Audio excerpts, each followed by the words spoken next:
Hello বন্ধুরা, তোমরা কেমন আছো? আশা করি ভালো আছো। কিন্তু আমি ভালো নেই। কদিন ধরে শরীরটা এত খারাপ যাচ্ছে, মানে আমার একটু প্রবলেম আছে। আরে পজিটিভ আমার। তো সেই জন্য কয়েকটা ট্রিটমেন্ট চলছে। আম, তো সেই জন্য ডাক্তারে কয়েকটা টেস্ট দিয়েছে আমাকে। তো সেই জন্য আমি ডক্টরের পরামর্শ মতে টেস্ট করতে গেছিলাম। তারপর অ্যাকচুয়ালি কি হয়, আরে যদি থাকে তাহলে শরীরে এত ব্যথা হচ্ছে, আর কি হচ্ছে প্রচুর জ্বর জ্বর ফিল হচ্ছে, জানি না। এখন সব টেস্ট তো রিপোর্ট চলে আসছে। কালকে কালকে গিয়েছিলাম, তো আজকে সব রিপোর্ট চলে আসছে, কিন্তু একটা রিপোর্ট এখনো আসেনি, সেটা আসবে নাকি 7 দিন পরে। আর তারপরে আমি অনলাইন ডাক্তার দেখাতে পারবো। অনলাইন আমি ডাক্তার কনসাল্ট করি, চেন্নাইয়ের ডাক্তার অ্যাপেলোর। সেখানে মানে সব রকমের ডাক্তার পাওয়া যায় আর কি, আর অ্যাপেলো দিকে। তো সেই জন্য আমি বেশি প্রেফার করি, কারণ এখানে অনেকবার দেখানো হয়েছে কিন্তু কিছুতে কোনো ফল হয়নি। তারপর সেখানে অ্যাকচুয়ালি দেখানোতে আমার জিনিসটা ধরা পড়লো।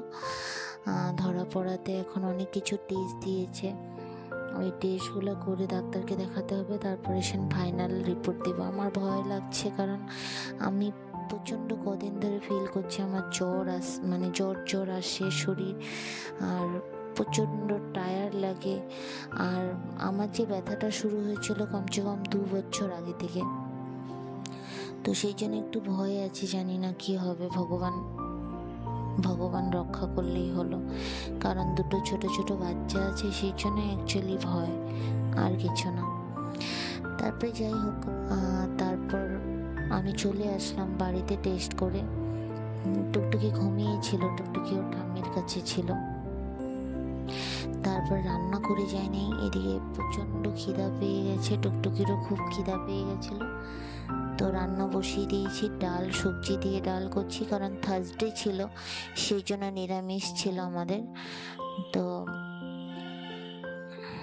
ডাল করেছি সবজি দিয়ে, ভাত আর পটল ভাজা। আর এটা হচ্ছে আমার ডায়েট ফুড, কারণ প্রেগনেন্সির পরে আমি প্রচণ্ড ওয়েট গেইন করেছি, সেই জন্য আমি ডায়েট করি। আর এটা হচ্ছে ওটস আর হলো দই, আর একটু হানি দিয়েছি, আর ওই পাশে হচ্ছে চিয়া সিড।